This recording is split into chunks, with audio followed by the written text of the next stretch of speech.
Welcome to this, our fourth webinar in the series in which we've been discussing important aspects of the AFSA international rules. You will remember that those rules were adopted in June of this year, and I'm happy to tell you that they've been receiving a great deal of favorable comment from practitioners around the world. We are delighted that Weber Wenzel, a firm, as you know, with an international footprint and a founder member of AFSA, will host this webinar, which deals with Articles 28, 29, and 30 of the AFSA international rules.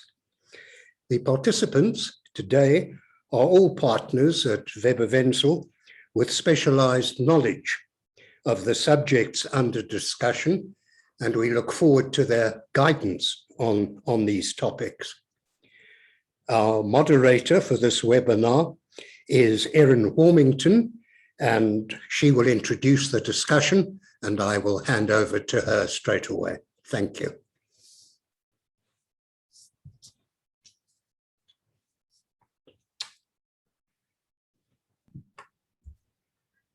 Thank you, Michael, for that introduction. I hope everyone can see my screen that I'm sharing. Maybe you can just get a thumbs up, that'd be good. Great. So I'd just like to introduce my colleagues who will be assisting me with this presentation, Kim Roo and Kirsten Vormerans. And just before we get started as well, I'd just like to give a shout out to our colleagues at Weber Wenzel who helped us prepare this material. That's particularly Dom, Brittany, Anil, and Amara. And I must say, with such support, and to use a sporting reference, we have great bench depth at Weber Wenzel in dealing with any international arbitration kind of disputes or matters. So let me hand over to Kirsten to get us started. Thank you, Erin. Hi, everyone. So before we get into the specifics of each of these articles, 28 to 30, I'm going to address some general themes first. You may be wondering why people like me get so excited about the fact that joinder and consolidation has now been expressly provided for in the revised AFSA rules. Well, I'm going to tell you why. And this is because multi-party disputes present really difficult questions for the international arbitral process, which frequently include issues of consent and, well, these issues arising out of consent relate to consolidation and joinder. So AFSA rules 28 to 30 attempt to provide certainty and clarity on these procedures. So Article 29, which deals with joinder, is the act of involving a third party as a party to an already ongoing proceedings.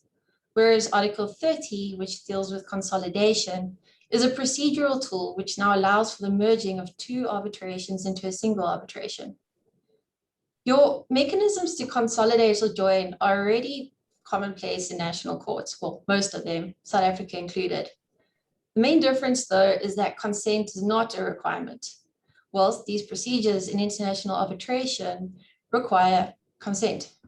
This raises difficult questions, which we're going to touch on today during our presentation. Permitting joinder and consolidation in international arbitrations provide some obvious advantages. So, for example, you have efficiency. A single arbitration can be far more efficient than multiple arbitration. You have cost savings in that single proceedings permits overall savings of legal fees, witness times, preparation and efforts, tribunal expenses, the list goes on. You also have consistent results. A single arbitration reduces the risk of inconsistent results in two or more separate arbitrations. For example, you have a tripartite dispute.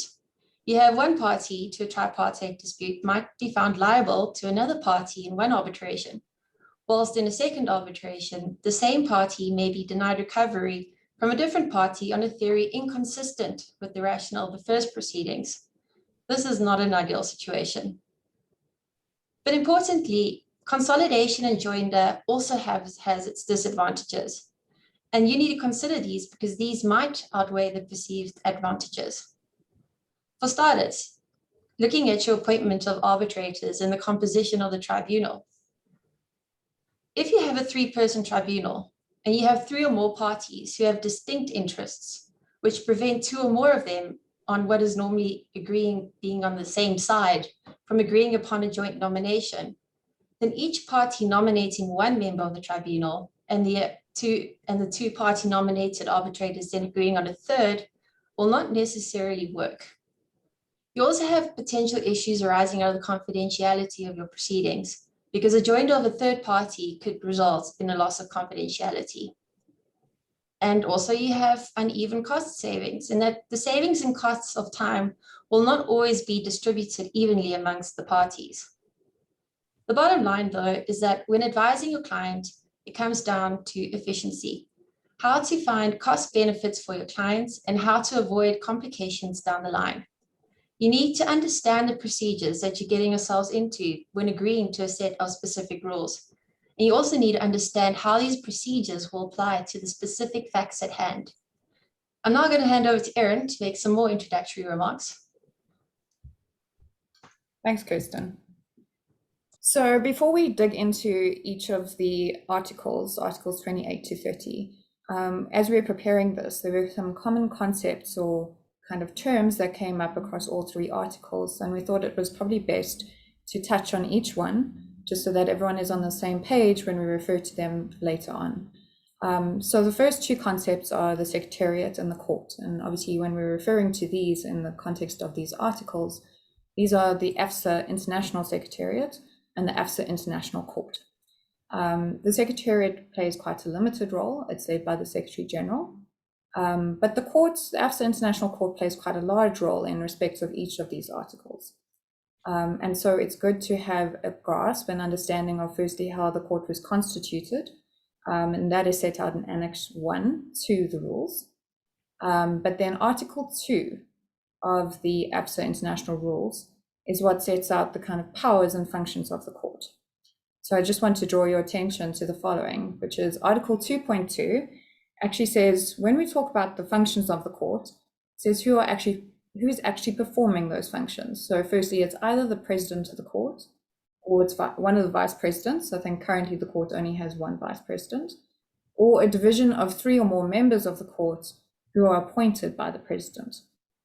Article 2.4 says that the decisions of the court, and now you'll start to understand why this is quite significant for our discussion on these different articles, is that the decisions are confidential and reasons need not be given. And then Article 2.5 says that the decisions of the court are final and binding unless otherwise directed by the court. And more than that, the parties who are subject to these decisions are deemed to have waived any right of appeal or review in respect of that decision. The next concepts we just want to draw your attention to is the commencement of the arbitration proceedings. The articles that we're going to talk to have an impact on when an arbitral proceeding may be deemed to have commenced.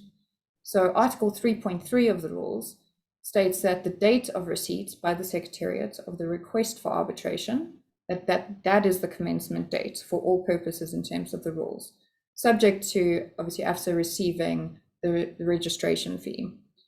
Why this is important is firstly, all the timelines in the rules are kind of extrapolated from the commencement date. And then also it potentially has implications for arguments of prescription or some other kind of statutory limitation, time period limitation on the claim. The commencement date of the arbitral proceedings in many instances will be the date on which prescription or limitation is deemed to have been interrupted or determined to have been interrupted or delayed. And so it's important to take cognizance of how these articles might impact on the commencement of the arbitration proceedings and the determination of the commencement date. Then the fourth concept is just the constitution of the arbitral tribunal. And again, when we're dealing with these articles, it has an impact on the constitution of the arbitral tribunal, because you will see that each of these articles differentiates between the procedure that must be followed either prior to the constitution of the arbitral tribunal or after the constitution of the arbitral tribunal. And I just wanted to point out that there are two ways or a couple of different concepts that are mentioned when we're talking about the appointment of arbitrators. Firstly, in terms of Article 6, there's nomination and confirmation. And this is when the parties have agreed that they will nominate certain arbitrators. And those nominations must then be confirmed by the Secretary General of AFSA International. Appointment, on the other hand, that is spoken to in terms of Articles 7, 8, and 9. And that is where the court has to appoint an arbitrator, either because the parties failed to nominate or failed to agree on an arbitrator, or in the instance where there's a 3-arbitrator tribunal and 2 of them are appointed by the parties and the third is as by appointment by the court, and that would be the president of the tribunal. But what is interesting and important to understand is that neither nomination and confirmation on the one hand or appointment necessarily means that the tribunal has been constituted. And as far as I'm aware, and on reading the rules,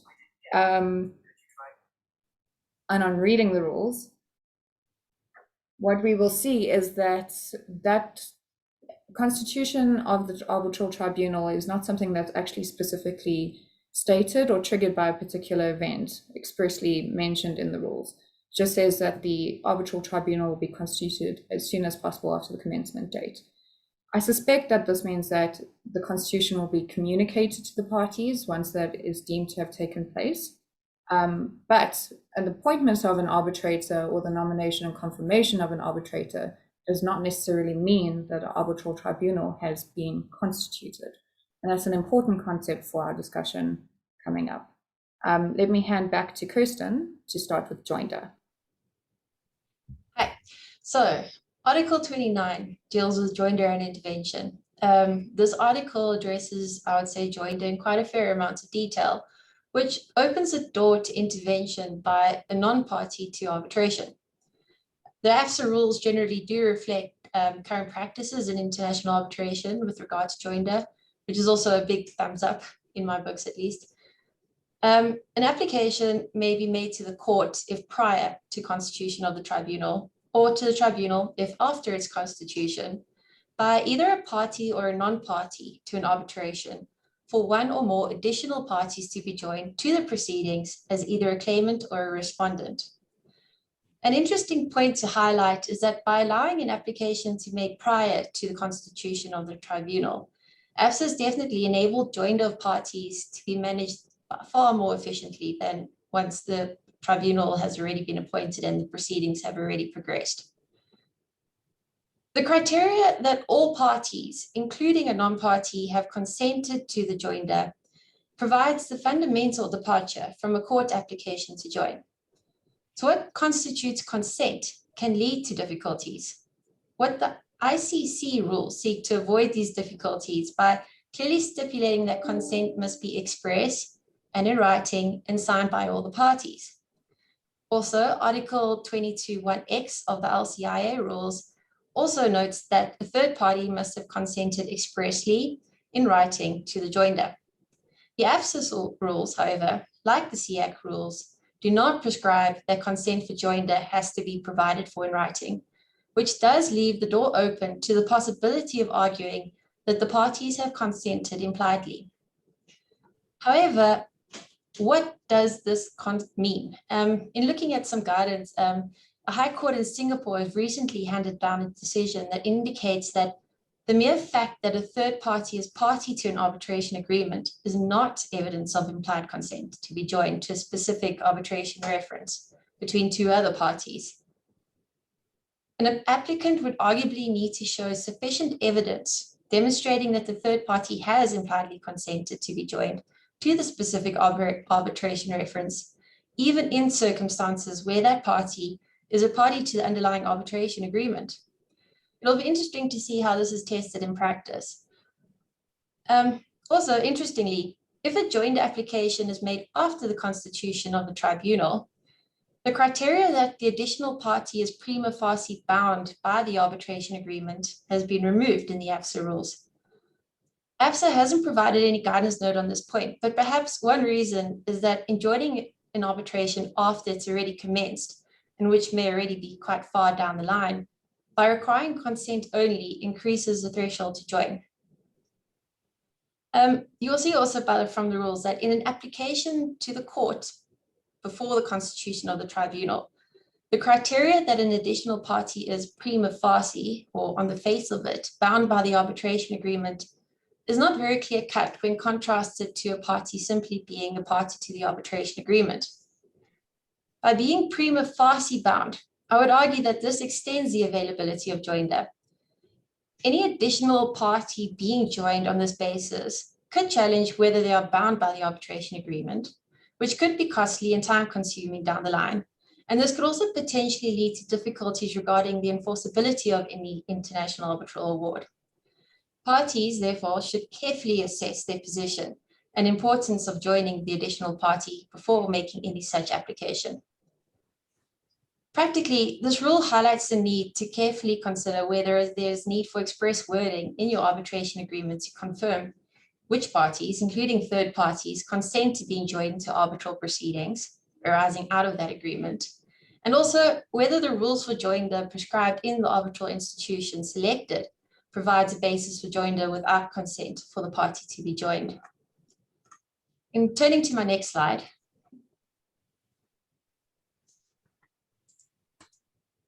Articles 29, 5 and 10. In considering whether the practical circumstance, the court will, in looking at Articles 29, 5 and 10. So in considering the practical circumstances of the case, the court or the tribunal will consider elements such as procedural efficiency, whether the relevance of the final award will be bolstered by the joinder of the additional party.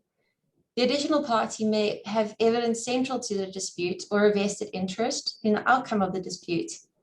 The court and tribunal, when considering an application, may also look at whether joinder facilitates the expansion of the scope of the award.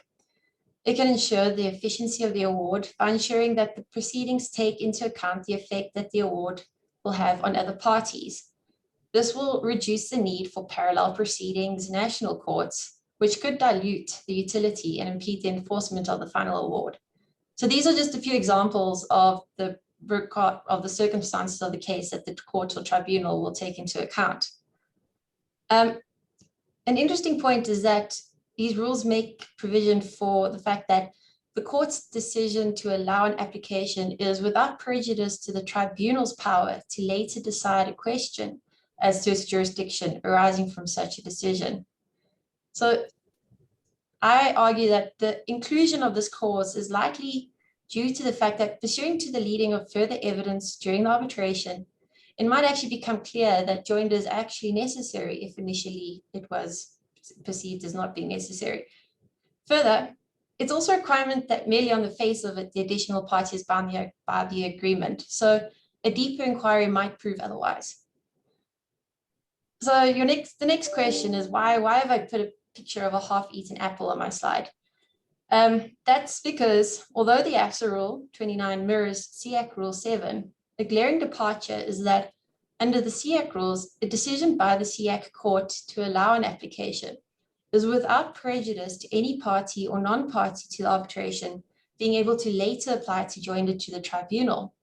So this means that a party or non-party essentially has two bites at the apple in seeking joinder. The AFSA rules, though, do not make allowance for this scenario. It would appear that if the AFSA court rejects the joinder application, a party or non-party cannot later make an application to the tribunal, as opposed to the court, for a joinder of a non-party. This Article 29, 5 and 10 are an important inclusion, though, as it confirms that Rule 29 only sets out the procedural framework for joining an additional party to a pending arbitration. It does not create a jurisdictional basis on the party to be joined.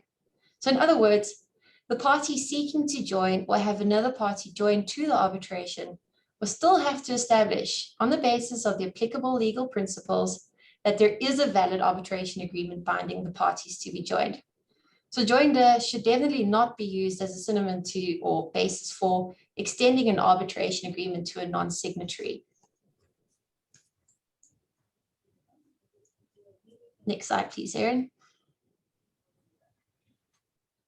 So in looking at Articles 29.7 and 29.12, where a court grants the application, it may revoke the appointment of any arbitrators already appointed prior to the decision on joinder, and the rules on the number and the rules on the number and processes for appointment of arbitrators shall still apply, again, unless agreed otherwise by the parties, and the timelines for the appointment running from the date of receipt from the court's decision on joinder. So this rule seeks to address the practical concerns in relation to the composition of the tribunal. Tribunal appointment procedures generally presume that parties on the opposite side of the claim align their interests and can therefore fall neatly into a category of claimant and respondent, with each side appointing or nominating a single co-arbitrator or a sole arbitrator. Yet this presumption betrays a reality, where parties that are ostensibly on the same side actually have disparate interests. This concern, however, is appropriately dealt with through the inclusion of the provision that where an application for joinder is granted by the court or tribunal, any party who has not nominated an arbitrator or participated in the constitution of the tribunal shall be deemed to have waived its right to so nominate or participate. This is also, though, without prejudice to that additional party's ability to challenge the appointment of the arbitrator. So the inclusion of this article, I would say, avoids unnecessary delays. It ensures the equality of treatment of all parties in the selection and appointment of the tribunal by way of the joint parties' consent, and it also eliminates the risk of non-enforcement or the setting aside of the award. So this concludes my discussion on joinder on Article 29. Either if anyone has any questions now, you can raise them, or you can pen them hold them for at the end of our presentation, and we can discuss them afterwards. So unless there are any questions, I'm going to hand over to Kim. Thank you, Kirsten. I didn't see any hands go up, so I'm going to assume that there are no questions at the moment, and we'll press on and hold questions over for the end. So leading on from what Kirsten had to say on joinder, I'm going to discuss with you briefly the concept of multiple contracts when it comes to international arbitrations, and that's dealt with in Article 28 of the new AFSA international rules, and just by way of comparison, a couple of the other international rules that deal with multiple contracts. So multiple contracts arise where you've got several parties to several contracts that are all related to the same subject matter of a dispute. So a classic example of that is where you've got a large construction project. And so if you think about a large construction project, you've got your employer who then contracts with your main contractor, and that contractor then subcontracts to a number of subbies. So you've got multiple contracts in place, but they're all related to effectively the same project. And when a dispute arises, very often the dispute is related to the same issue, and the disputes relate to who's responsible for whatever may have gone wrong, and whether it's a dispute between the contractor and the employer, or between the contractor and its subbies. So that's the classic example that we often are faced with. Now, why is it convenient to have those multiple contracts and the disputes arising out of those multiple contracts dealt with under one arbitration? Well, a couple of things before I go into how the rules provide for it. Just a couple of high-level comments on why this is convenient to deal with them jointly. If one thinks about it, the most logical and important reason for wanting to deal with these jointly would be that when the decision maker is dealing with the dispute, the decision maker, being the arbitral tribunal, has a complete and contextual understanding of the entire transaction. So they're not looking at a dispute in isolation, and then you've got another decision maker, another tribunal looking at a different dispute related to the same matter, but also in isolation. So you're giving a decision maker all the facts at one time. And generally, when you do that, you've got the prospects of getting a better reasoned decision and a higher quality decision out of the decisions that are coming out of that tribunal. So that's probably the most important reason why you want to try and have these multi-layered disputes dealt with in one hearing. The second reason is that it prevents the risks of inconsistency and contradictory decisions being handed down. So you take, for example, a situation where you've got multiple arbitrations running relating to different contracts, but all in connection with the same project, and different decisions being handed down, and suddenly you've got a situation where you've got contradictory decisions, and that creates a problem in itself. And then, of course, the third reason, which is very important for clients, is that it's much more cost effective and time effective, that you can then deal with the disputes with the multi-contract disputes together. Saves a lot of time as opposed to having multiple arbitrations. So that's from a time perspective, and then of course that has a knock-on effect in respect of cost savings. So those are the reasons why you would typically want to have multiple contracts dealt with simultaneously in an arbitration. So then just, Erin, I don't know if you can just move on with the slides. Okay, just looking at the new AFSA international rules in Article 28, which deals with multiple contracts, and I must say, I think it's a really well drafted article, and it fits in very well with what we're seeing in the international field that deals with the multiple contracts. Article 28 provides for two mechanisms of filing a request for a multiple contract dispute. This is very much in line with the SEAC rules and the procedure of filing the request. The first one is where you file a request for consolidation under each separate arbitration. And the second one is where you file a single request. So you file a consolidated request in respect of all the different arbitrations. So they sound quite similar, but one is where you file your separate arbitrations and then you file an application to consolidate. The second one is where you file a consolidated request in respect of all the arbitrations. Now, in respect of both of those mechanisms, a single fee would be payable pending a determination. And I say that pending a determination because the next step in the process is that the request for the consolidation has to be considered and by the Secretary. So the request is filed to the Secretary and the court has to consider that request. If the request is granted, then the arbitration will proceed on the multiple contracts.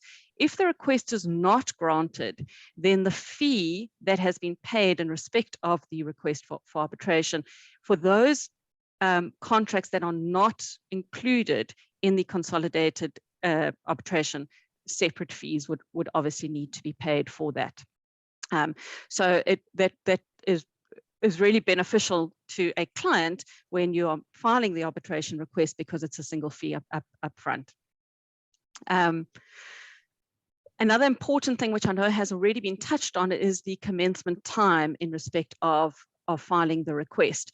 And what the article provides for is that at the time of filing the request for arbitration, that is the time period that the request is the referral to arbitration is taken. So that's very important from a prescription point of view and something that one has to bear in mind when filing your request for the consolidated, for the multiple contracts.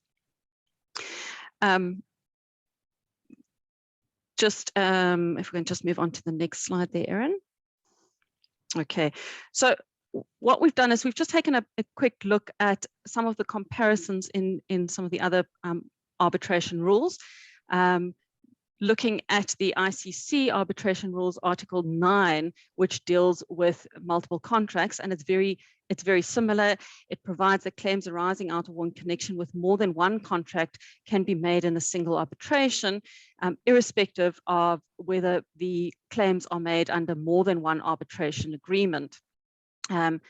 What the ICC rules also provide for is that if a party raises a plea in the arbitration as to whether the multiple contracts can be heard simultaneously, then that issue is dealt with by the arbitral tribunal.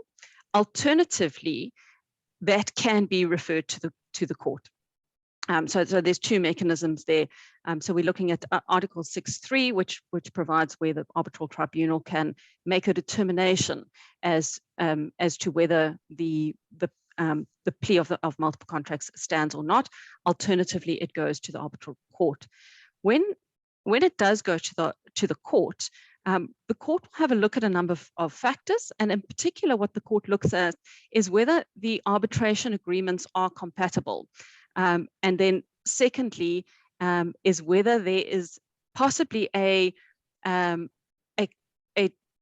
agreement between the parties, a consent by the parties to have the disputes determined as a single arbitration. So obviously there's a number of factors that one would have to take that the court will have to take into consideration there to try and determine whether there has been some form of agreement by the parties. Article 23.4, which is also one of the provisions dealing with multiple contracts, provides that once the court has made that determination and the terms of reference have been signed or approved by that court, then no party can make any new claims outside of those terms of reference. So that's very, very important. Once that has gone to the court and that has been agreed, then that sort of closes the door, and we know what the parties know what they are dealing with. Just in looking at what kind of factors the court will take into consideration in deciding whether the multiple contracts are going to be determined together, the courts look at and say, well, are these contracts, have they been signed by the same parties? Are they all related to the same economic transaction?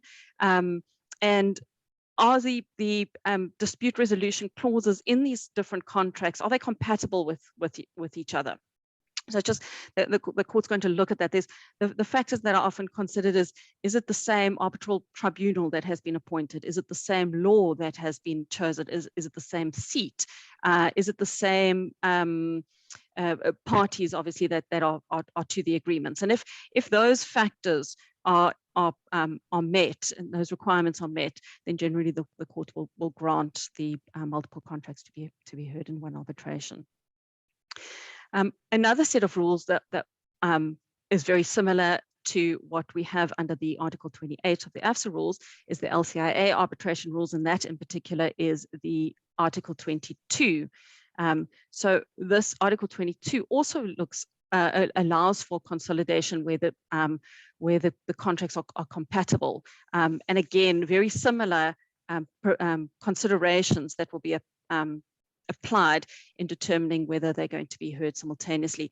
One of the important differences, however, in respect of Article 22A of the LCIA arbitration rules, which we don't see in the AFSA rules, is that the article allows for an order to be made for arbitrations to run concurrently rather than being consolidated. So that is also quite interesting, where you've got different arbitrations that have been commenced, and I think Erin's going to touch on this in her section, but the LCIA rules do allow for concurrent proceedings. Thanks, Erin. Okay, so just to sum up, and I think Kirsten has also touched on a couple of these points here of the pros and cons of allowing for multiple contracts to be heard simultaneously. So unlike where you have got a court which has its jurisdiction derived from statute, or your arbitral tribunals derive their authority from consent by the parties. So that always makes it a little bit more difficult where you don't have the parties' consent to resolve the dispute. The other concerns that arise, similar to what Kirsten touched on, is your confidentiality. So you've got where you've got multiple contracts, each contract has built into that the confidentiality provisions between its various parties. Once you start having an arbitration with multiple contracts, you're introducing potentially different parties into that dispute, and you have a potential a breach of that confidentiality. There are mechanisms to deal with that. There are provisions where the arbitrator can enforce confidentiality where the multiple contracts are being dealt with simultaneously. Similar we've got the competing interests where you've normally got two parties to a dispute.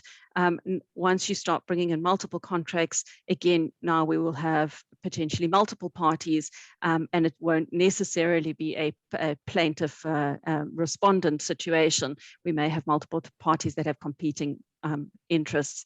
And then, of course, finally, a further complication is, whilst I said in the beginning that it can be more cost effective, it can also there can also be negative cost implications in that you're no longer dealing with a limited dispute between the two parties, but you've had to bring in the multiple contracts that then deals with other issues. So the cost implications could be either way on that. And that generally covers the Article 28 dealing with multiple contracts. I'm not sure if anyone has any questions or anything else they want to add.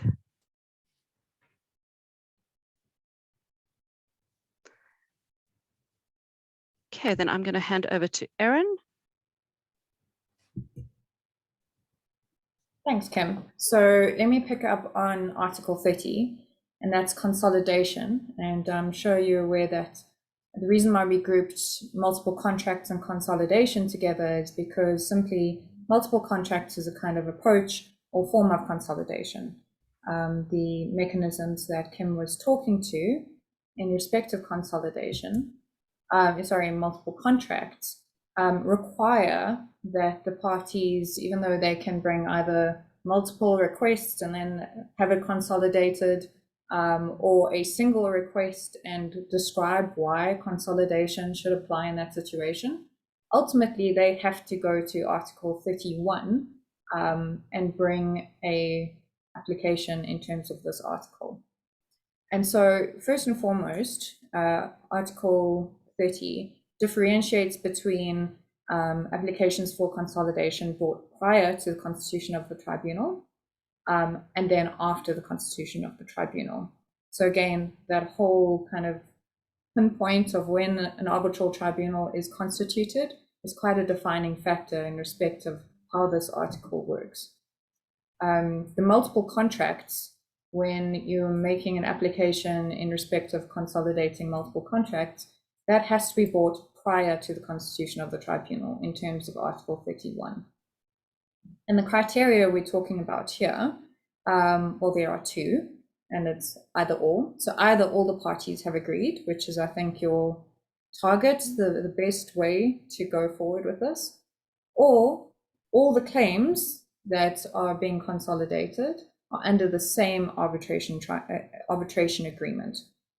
And what exactly the same arbitration agreement means there isn't much guidance on that. It is language that is used in quite a number of other rules as well, particularly CX rules.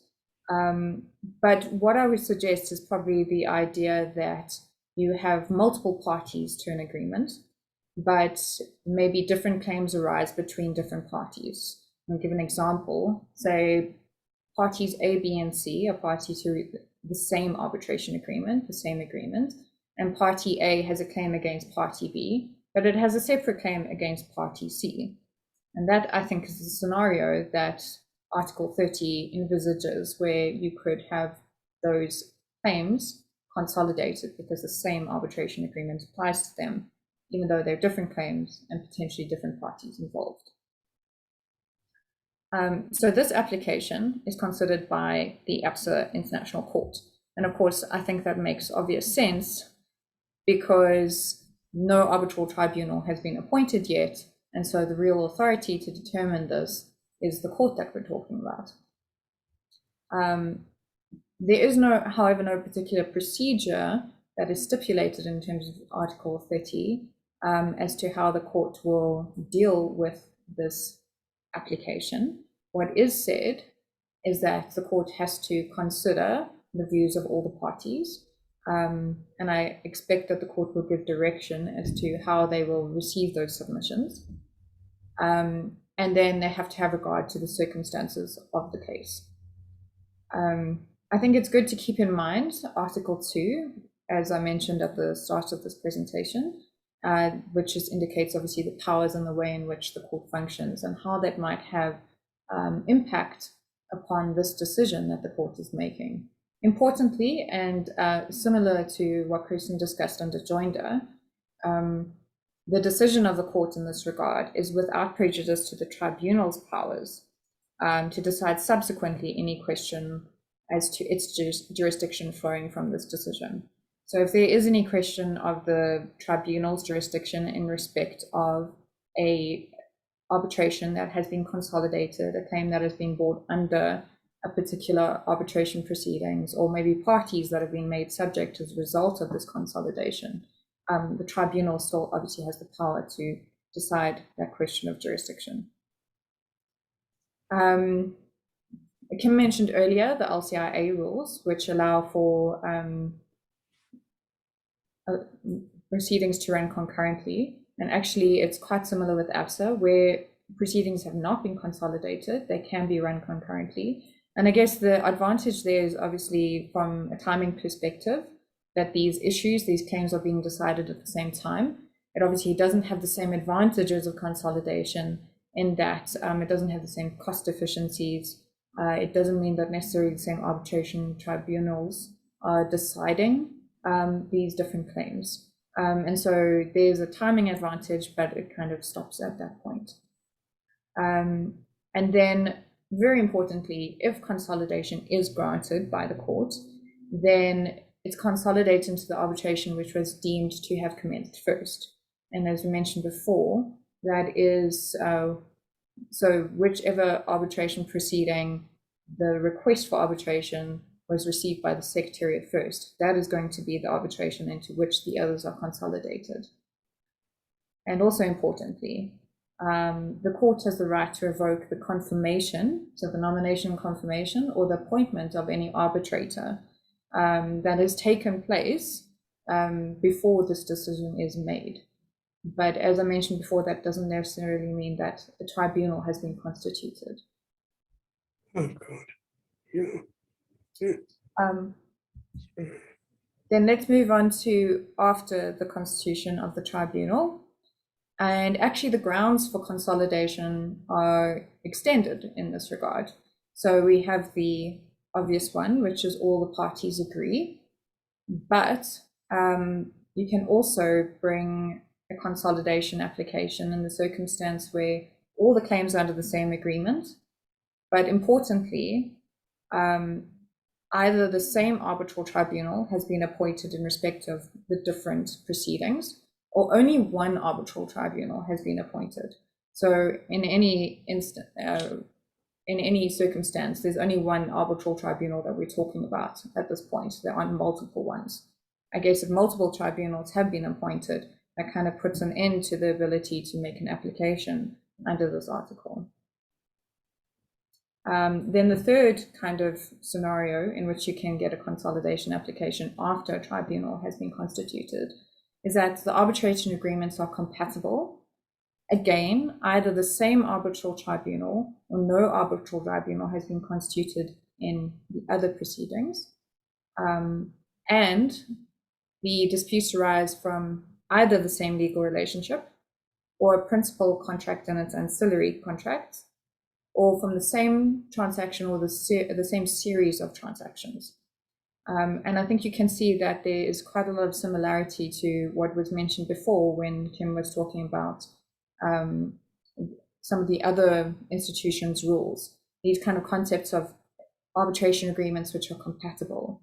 And although there's no particular guidance as to what compatibility means, I think it's quite common sense that it would obviously be the agreements refer to the same rules and have a similar kind of approach to the arbitration mechanism in that it has the same seat, same venue, potentially it's elected the same number of arbitrators and kind of same qualifications in respect of those arbitrators.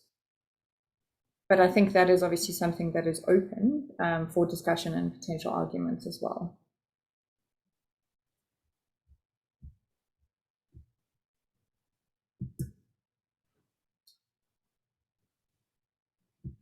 I just want to have a look at what some of the other institutions have done in respect of their rules on consolidation.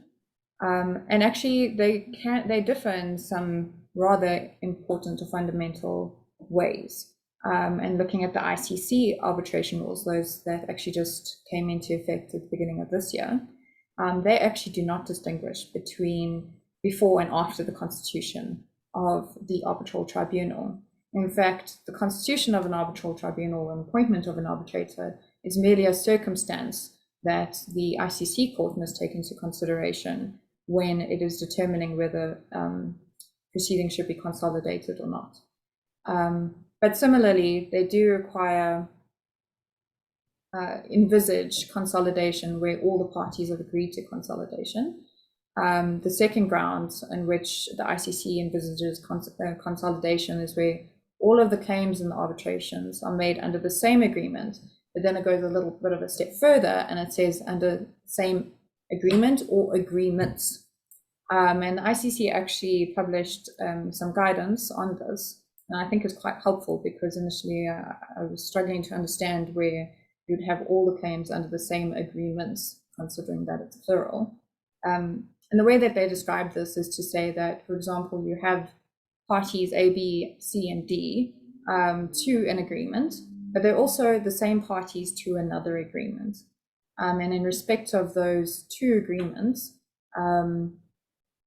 they have very similar clauses. And so a dispute between, say, party A and B under agreement number 1, and the dispute between A and B under agreement number 2 can be consolidated, even if the claims are different, as long as those agreements and the party to those agreements are the same. Then the third kind of ground on which the ICC arbitration rules envisages consolidation is that where the claims and the arbitrations are not made under the same agreement or agreements, but the arbitrations are between the same parties. And again, similar language to AFSA, that the disputes and the arbitrations arise in connection with the same legal relationship and the arbitration agreements are compatible. The kind of key differences are obviously that they don't consider consolidation where we're talking about principal and ancillary contracts or the same transaction or series of transactions. So actually the AFSA article has much broader wording in that regard. Okay, and then I think quite importantly there, again, this consolidation is also determined by the ICC court, but there's absolutely no dictation or kind of regulation as to the procedure that is required. It's actually a very short article. And I think perhaps the additional regulation or just adding of procedural requirements that AFSA gives means that I think the parties have a better idea of how the court is actually approaching this question of consolidation, whereas the ICC arbitration rules obviously leave that very much up to the discretion of the court. Then just to have a look at the SEAC rules, and the AFSA rules follow SEAC quite closely, except to the extent that actually SEAC has more grounds for consolidation when they're talking about the consolidation prior to the arbitral tribunal being constituted. After the arbitral tribunal is constituted, they have exactly the same grounds that AFSA actually has. And similarly also contemplate the revocation of appointed arbitrators and the waiver of the right to nominate an arbitrator or participate in the constitution of the tribunal once this consolidation has taken place. AFSA similarly envisages that waiver to nominate an arbitrator or participate in the constitution of the tribunal, which makes sense because obviously now we've consolidated it under an existing tribunal. In respect of SEAC's rules, though, again, they contemplate the situation where even if consolidation prior to the constitution of the tribunal is refused by their court, the tribunal still has the opportunity to grant consolidation. And so similar to what Kirsten mentioned under Joinder, SEAC envisages effectively two opportunities to apply for consolidation. either beforehand to their court, or if it's rejected, at that point you can actually apply to the tribunal.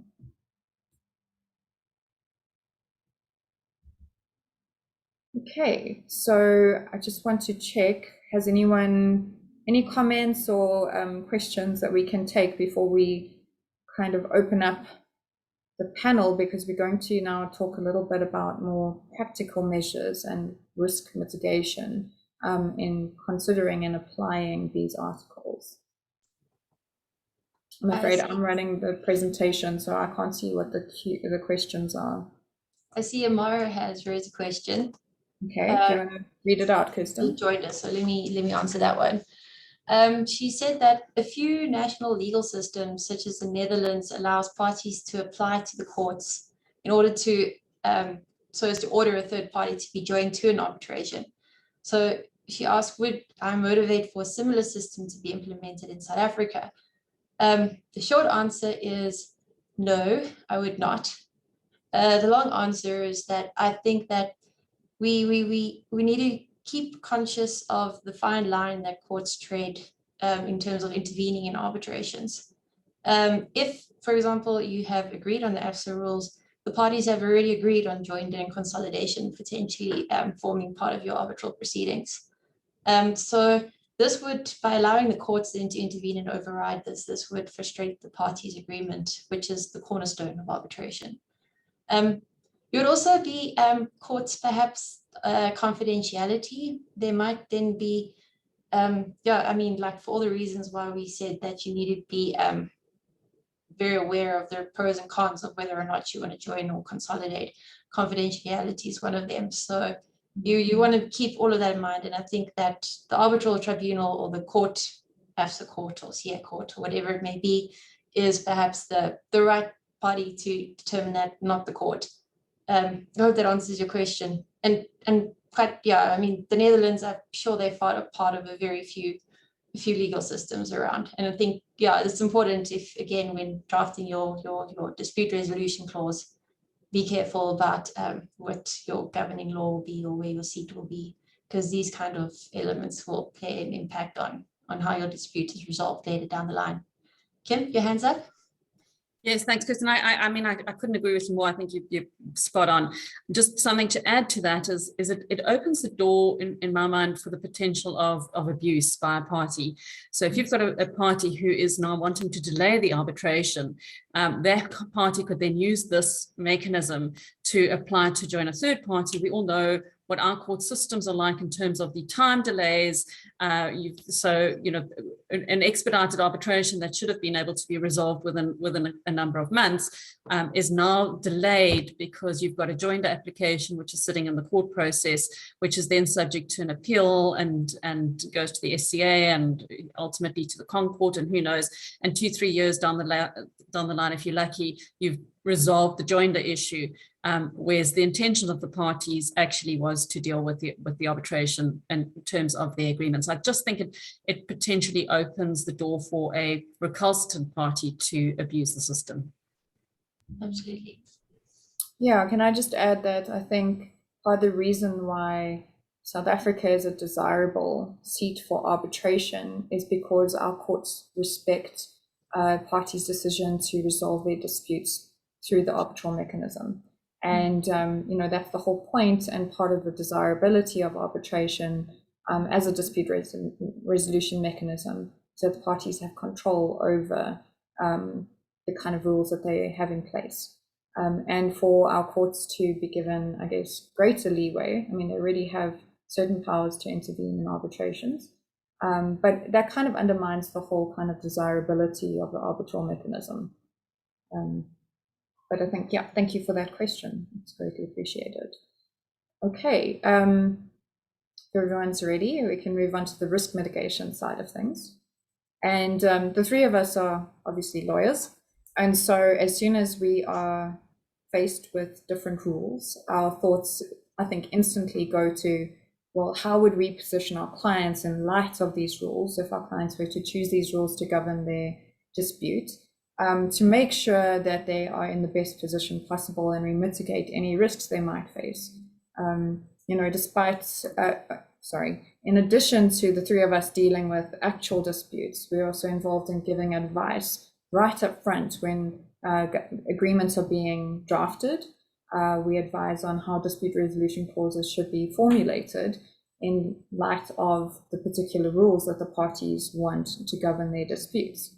And so maybe, Kim, can I just throw this to you and ask from your perspective when you're advising a client and they come to you and they say they want AFSA international rules to govern their disputes. What is the approach you take, and what kind of wording would you look to add to their agreements to put them in the best position possible?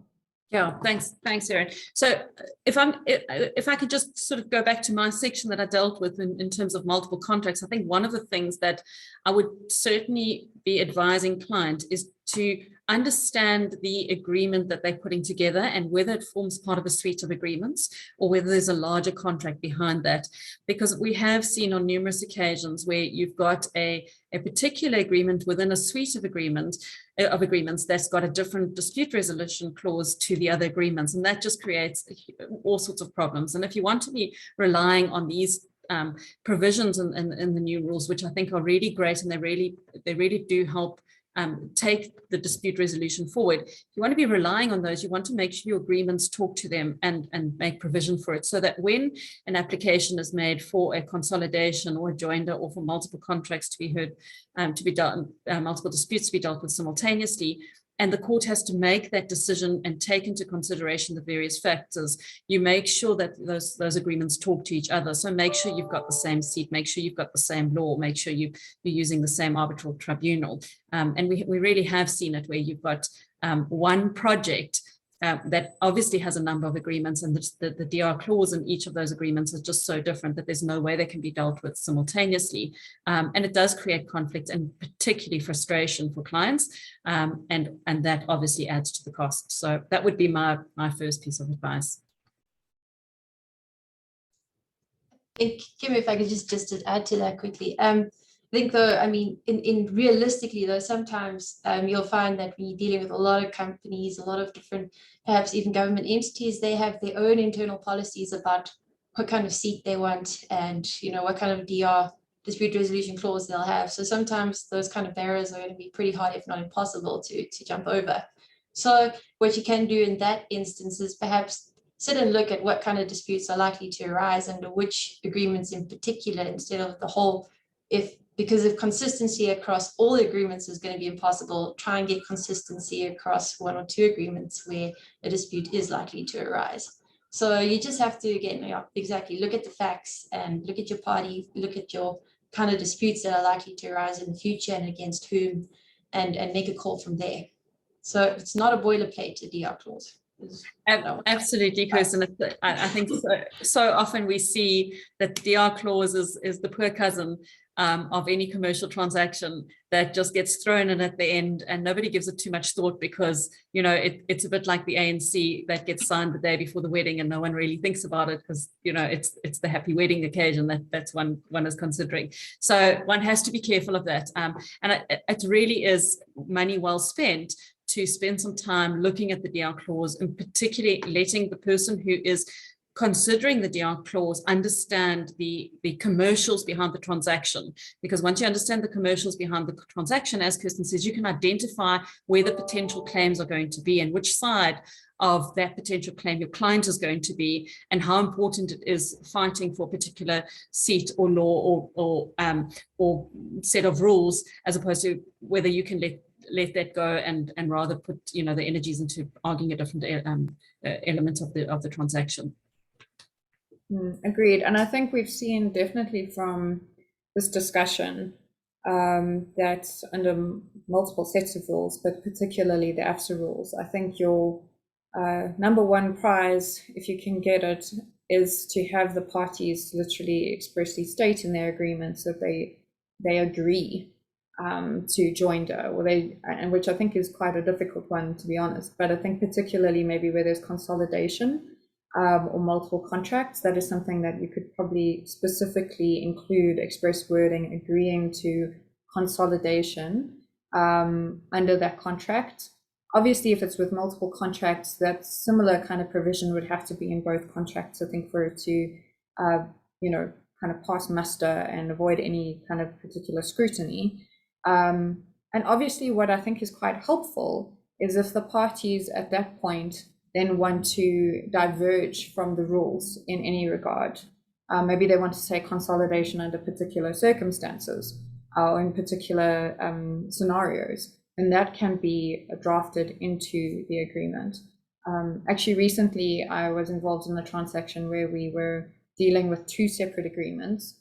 And although the parties were the same, the agreements had been separated out because just because of the way the transaction needed to be structured. And so we advised the client to add in consolidation wording, knowing that these agreements spoke to each other quite closely. It was obvious that a dispute under one might well trigger a dispute under the other agreement. And so consolidation and just agreeing to consolidation upfront and in the particular circumstances would hopefully provide a smooth ride in the event that a dispute arose under one of those contracts. And I think, as Kim also mentioned, making sure that the DR clauses speak to each other, because we've seen, and at least in particularly the consolidation article, this word of compatibility is actually a key consideration for the arbitral tribunal in considering whether consolidation should take place. And so you need to make sure that they speak to each other as much as possible. Oh, I have one more point, sorry. Before, just in case you guys have anything else to say. Well, but I was just thinking about particularly the seat that governs the contract.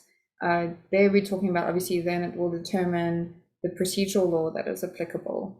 And most countries have arbitration or international arbitration legislation that will have an impact on how that agreement will be applied during the dispute. And I was just thinking in particular about, in South Africa, we have the International Arbitration Act, and Section 10 of the International Arbitration Act actually says that, I'll read it verbatim, it says the arbitral tribunal may not order consolidation of arbitral proceedings or concurrent hearings unless the parties agree. And so if South Africa is the seat in respect of an arbitration, particularly one maybe under the AFSA international rules, we see that you have to have the parties' agreement for consolidation to take place. And that obviously then limits the grounds in which consolidation can be ordered. Any other points, ladies? I see that there's two more questions. Maybe I'll take the third, but maybe Kim, Erin, do you want to take the second? It's what role does jurisdiction play in joinder and consolidation?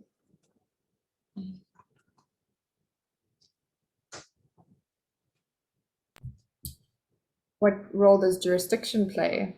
Yeah. In joinder and consolidation? I guess if we're talking about the jurisdiction of the arbitral tribunal, if a party has a reason to challenge the appointment, or sorry, the constitution of the arbitral tribunal, and let's say then another party brings an application to consolidate to the arbitral tribunal once it has been constituted, then obviously if there's a question as to whether that tribunal should have been constituted, or maybe in terms of the agreement, that the agreement doesn't actually allow for that, then that is obviously an instance in which the question of jurisdiction might interfere with a decision regarding consolidation or joinder.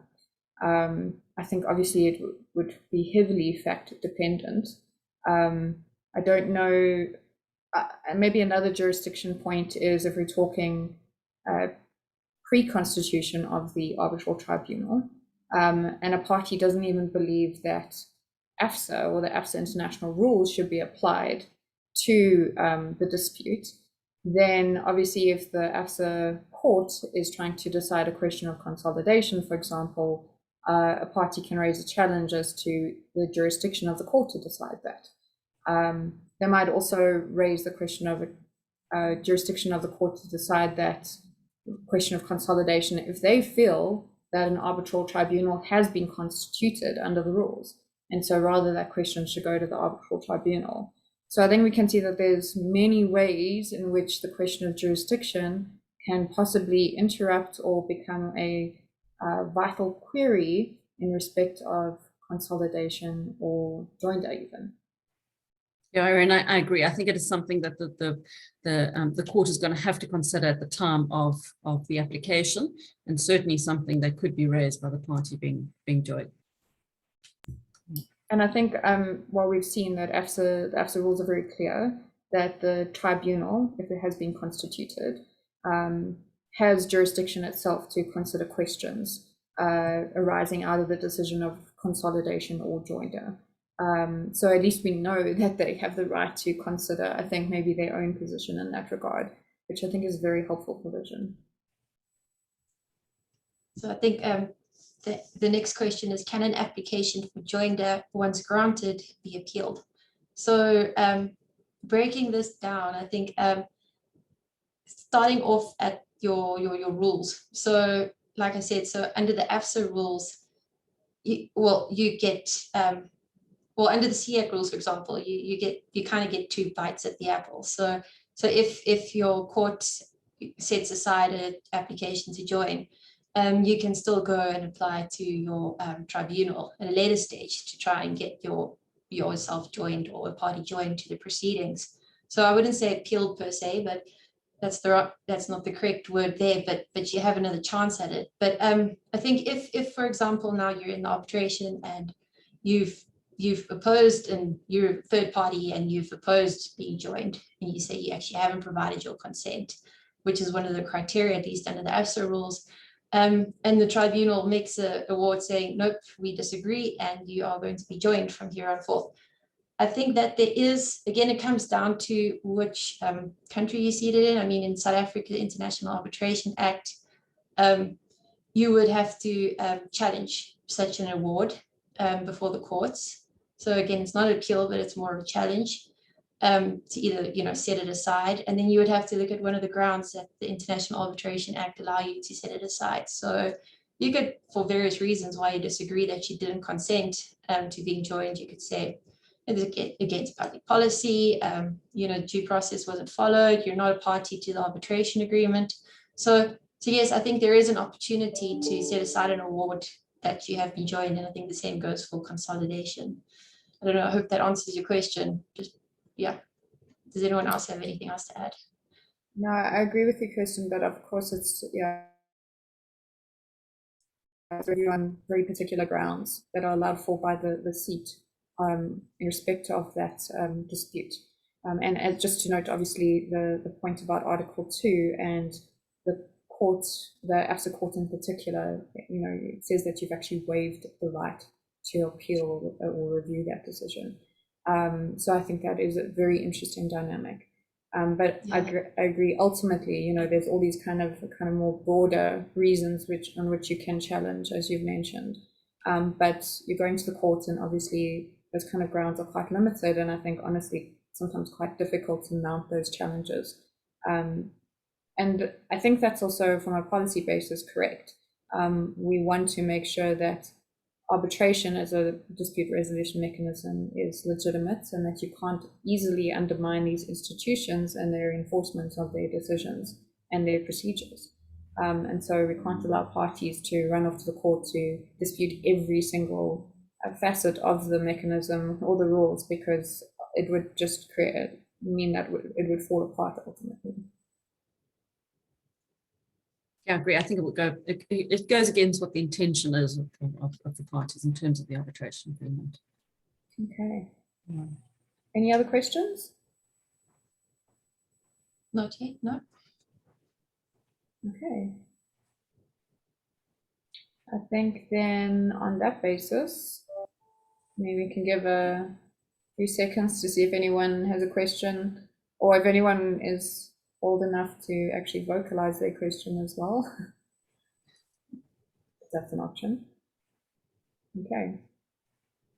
Well then, I think on that basis, I think that pretty much concludes our discussion on this. And so I'm just going to say thank you once again to AFSA for the opportunity for us to give this presentation. We feel very privileged to be able to contribute to this series of webinars, which we think is very helpful. And we hope that the audience has benefited from this discussion. And so just on behalf of myself, Kim, and Kirsten, thank you very much. We appreciate it. And we hope everyone has a great day. Thanks, Erin. Thanks, everybody. Thanks, everyone. Thanks, Erin. Cheers.